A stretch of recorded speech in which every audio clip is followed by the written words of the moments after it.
తెలంగాణ రాష్ట్రంలో కొన్ని రోజులుగా మార్వాడి గో బ్యాక్ అనే నినాదం అయితే కొనసాగుతుంది. ఒకవైపు అనుకూలంగా మరొక వైపు వ్యతిరేకంగా మాట్లాడుతున్నారు. ఇదే సందర్భంలో ఉద్యమ నాయకులు పినమర్తి రవి గారు మనతో ఉన్నారు. ఎందుకు ఆయన అభ్యంతరం వ్యక్తం చేస్తున్నారు, మార్వాడీల వాళ్ళతో వచ్చిన తెలంగాణ రాష్ట్రానికి వచ్చిన ఇబ్బంది ఏంటో వారితో మాట్లాడే ప్రయత్నం చేద్దాం. అన్న నమస్కారం. ఎందుకు మార్వాడీలు గో బ్యాక్ అనే నినాదాన్ని మీరు మద్దతు ఇస్తున్నారు?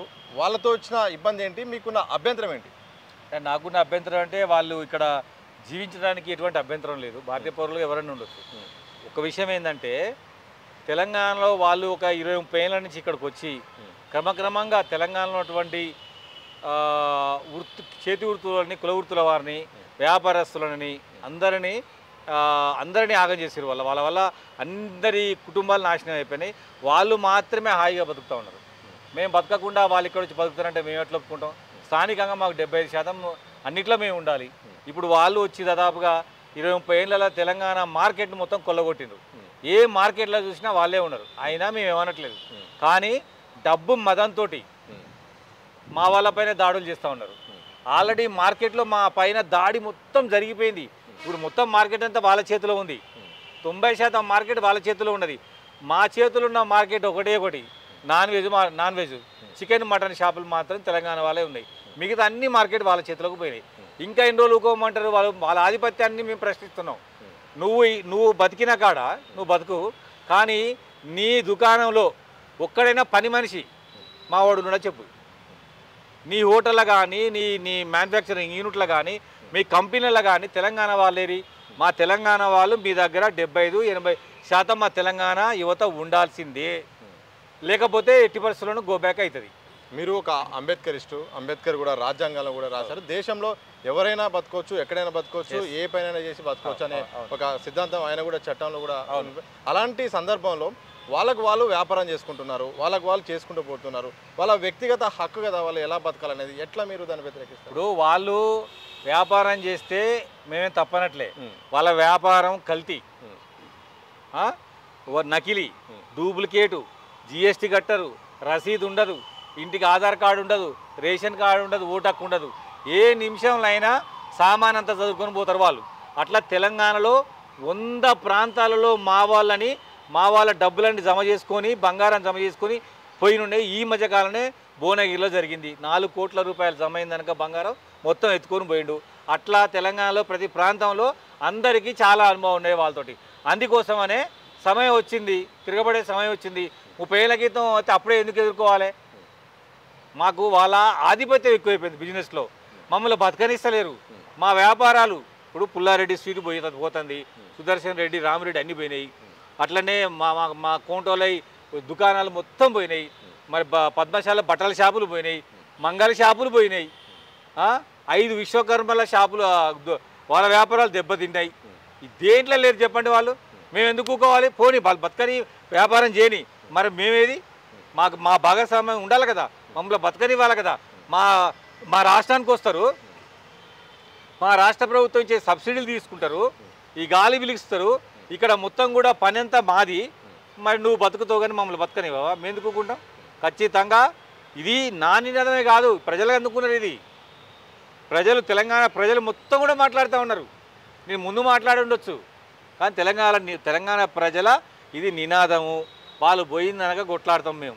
మీరు ఒక మాట మాట్లాడారు, GST కట్టట్లేదు, అలాగే ఏ ట్యాక్స్ కూడా కట్టట్లేదు. కానీ షాపులకు రిజిస్ట్రేషన్ ఉంటుంది, ట్యాక్స్ కట్టాల్సి ఉంటుంది. అలాగే కేంద్ర రాష్ట్ర ప్రభుత్వాలు కూడా అన్ని కూడా అబ్జర్వ్ చేస్తూ ఉంటుంది. అంటే రాష్ట్ర ప్రభుత్వాలు నిజంగా చూడట్లేవా? మీకున్న అభ్యంతరం? అంతా చీటింగ్ వ్యాపారం కదా. ఇప్పుడు వాళ్ళు GST కట్టరు, వాళ్ళకు రసీదు కాగితం మీద రాసిస్తారు, మొత్తమే ఉత్త కాగితమే ఉంటుంది. వాళ్ళ షాపులకు లైసెన్సులు ఉండవు. అంతా 2 నెంబర్ దందా. ఇది అందరికీ తెలుసు. తెలంగాణ రాష్ట్రంలో ఇండియా మొత్తంలో చేసే పనిది. క్రమక్రమంగా తెలంగాణ సౌత్ ఇండియా మొత్తంలో విస్తరించారు వాళ్ళు. ఖచ్చితంగా ఇది మరో తంగలానే కదా. మేము యుద్ధానికి సిద్ధమైపోయినాం. మీరు మా పైన దాడి చేసిర్రు, మేము మీ పైన దాడి చేయలేదు. మా పైన దాడి చేసినా మేము శాంతియుతంగా భావ ప్రకటన మాత్రమే జరుపుతున్నాం. మేము కొట్టలేదు, తిట్టలేదు, మిమ్మల్ని మీరే కొట్టిండ్రు. దానికి ఖచ్చితంగా ఏదో ఒక రోజు మాత్రం మేము ప్రతీకారం బదులు తీసుకుంటాం. అయితే దీని వెనుక ఒక పెద్ద కుట్ర దాగి ఉంది.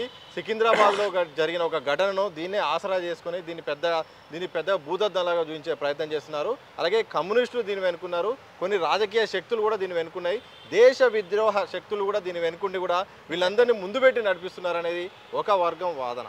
ఇగో ఆ బండి సంజయ్కి తలకాయ లేదు, మాధవిలత, రాజాసింగ్ వీళ్ళకి అందరికీ తెలంగాణ ఉద్యమంతో సంబంధం లేదు. తెలంగాణలో వీళ్ళు ఏం చేసిన వాళ్ళు కాదు. ఇవాళ కమ్యూనిస్టులు ఇంతవరకు ఈ విషయం మీద స్పందించలేదు. దీనికి విదేశీ కుట్రలు చేయాల్సిన అవసరం లేదు. మేము పిడమర్తి రవి ఏ క్యాస్టో, పిడమర్తి రవి ఏం చేసిండో, పిడమర్తి రవి ఎటువంటి వ్యక్తో తెలంగాణ సమాజానికి తెలుసు. మేము విదేశీ శక్తులని కూడగట్టేంత అది కూడా లేదు. మీరు నార్త్ ఇండియా శక్తులను కూడగట్టి తెలంగాణలో వాళ్ళ చందాల కోసం వాళ్ళని సపోర్ట్ చేస్తున్నటువంటి మనుషులు మీరు.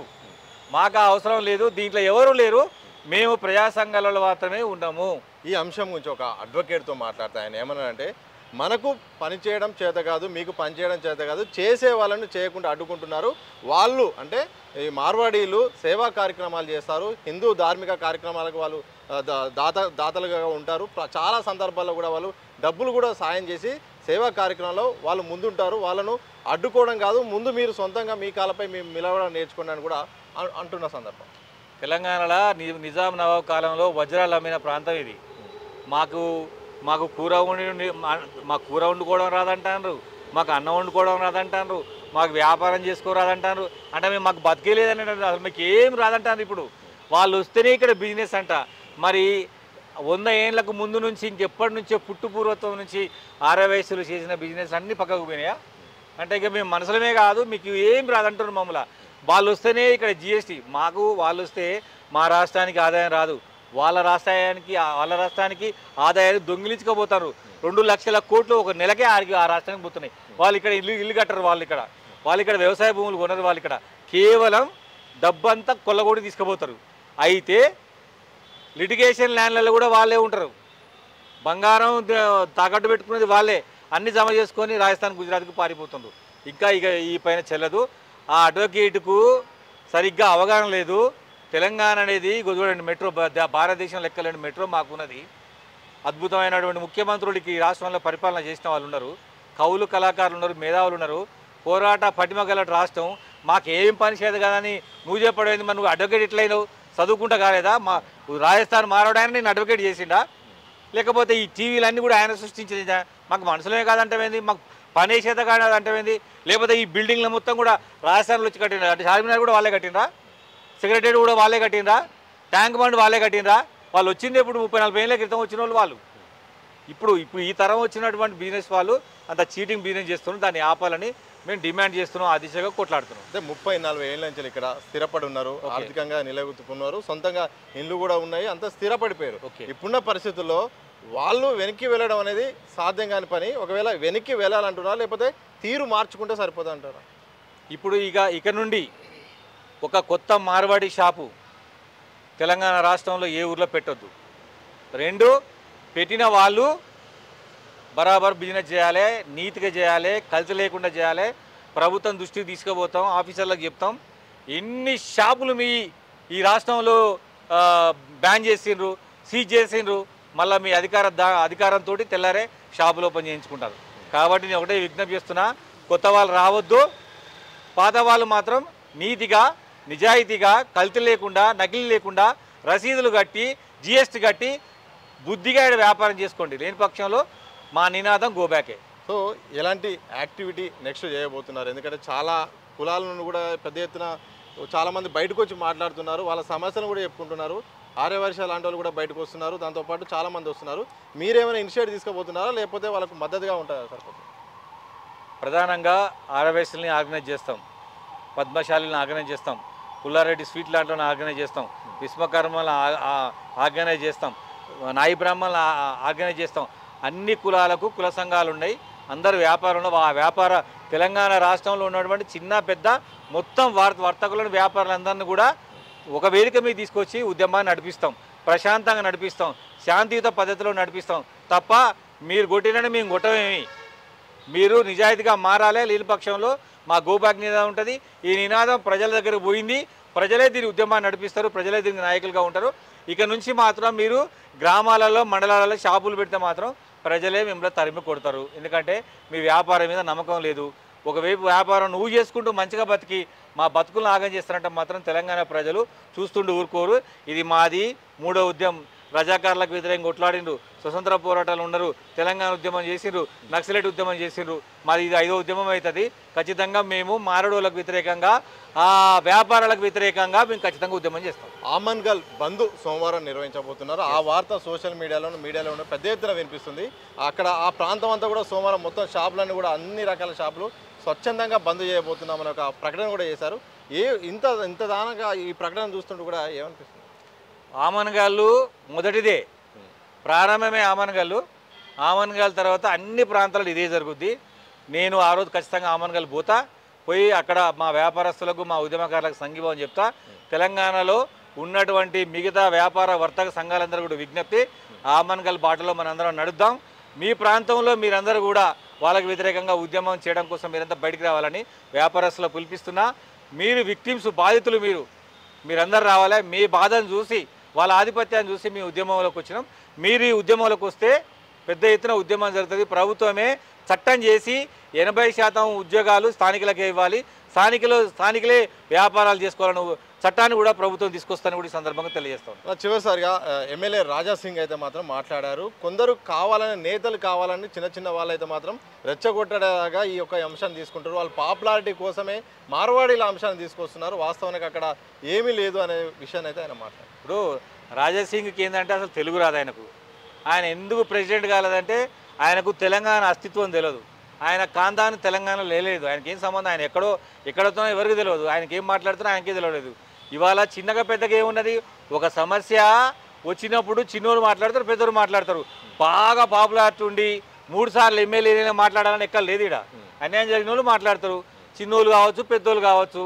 మేము మాట్లాడినాం, మీ చిన్నోళ్ళమే, నువ్వు పెద్దోడు, మరి పెద్ద అంత బుద్ధినోడు పోయి మరి మారోళ్ళకి చెప్పాలి కదా, అరే నాయన ఈ జీఎస్టీ కట్టాలా, ఈ కల్తీ చేయద్దురా, ప్రజలకు అనారోగ్య సమస్యలు వస్తున్నాయి, క్యాన్సర్లు వస్తున్నాయి, పాన్ పరాగ తింటే రూట్ క్యాన్సర్ వస్తుంది అని, పానీపూరి తింటే టీబీ వస్తుందని చెప్పాల్సిన మనిషి నువ్వు ఆ దొంగలను ఎట్లా సపోర్ట్ చేస్తున్నావు నాకు అర్థం కావట్లేదు. మేము చిన్నోళ్ళమే నాయన, నువ్వు చాలా పెద్దోడివి. నీ లెక్క అధికారం కోసం టీడీపీలో నుంచి మేము బీజేపీలో పోలేదు. మేము ఉండే కాడనే ఉన్నాము. తెలంగాణలో ఉద్యమం ఉంది, తెలంగాణలో ఉద్యమకారులు ఉన్నారు. మాకు ప్రజలకు అన్యాయం జరిగితే ప్రజల కోసం కొట్లాడినటువంటి అనేక మంది నాయకుల వారసులో మేము వాళ్ళ పక్షాన మేము మాట్లాడతాం. Okay, thank you very much. మొత్తంగా తెలంగాణ రాష్ట్రంలో మాత్రం మార్వాడి వ్యాపారస్తుల డామినేషన్ పెరిగిపోయింది. ఒకప్పుడు బతుకు తెరువు కోసం వచ్చి ఈరోజు మాత్రం ఏకంగా ఒత్తిళ్లకు గురి చేస్తున్నారు, అరాచకాలకు గురి చేస్తున్నారు. తప్పకుండా ఇకపై కొత్తగా మాత్రం ఎవరు కూడా షాపులు పెట్టుకోవడానికి అవకాశం లేదు. ఉన్నవాళ్ళు మాత్రం ధర్మంగా నీతిగా వ్యాపారం చేయండి, లేకపోతే మాత్రం ఇక ఉద్యమం అయితే స్టార్ట్ కాబోతుంది. ఇప్పటికైనా మాత్రం మార్వాడీల ఆగాలి. రాష్ట్ర ప్రభుత్వాలు కూడా ఇప్పటికే వీళ్ళపై చర్యలు తీసుకోవాల్సిన అవసరం ఉంటుంది. దేశ ప్రగతిలో కూడా వీళ్ళు జీఎస్టీ కూడా కట్టకుండా వీళ్ళు తప్పించుకొని సొంతంగా కూడా వ్యాపారం చేసుకుంటున్నారు. అడ్డుకట్ట వేయాల్సిన అవసరం ఉందని కూడా పిడమర్తి రవి గారు చెప్తున్న సందర్భంగా అనిపిస్తుంది. కనపర్సన్ మసువంతో సతీష్, దిశా టీవీ, హైదరాబాద్.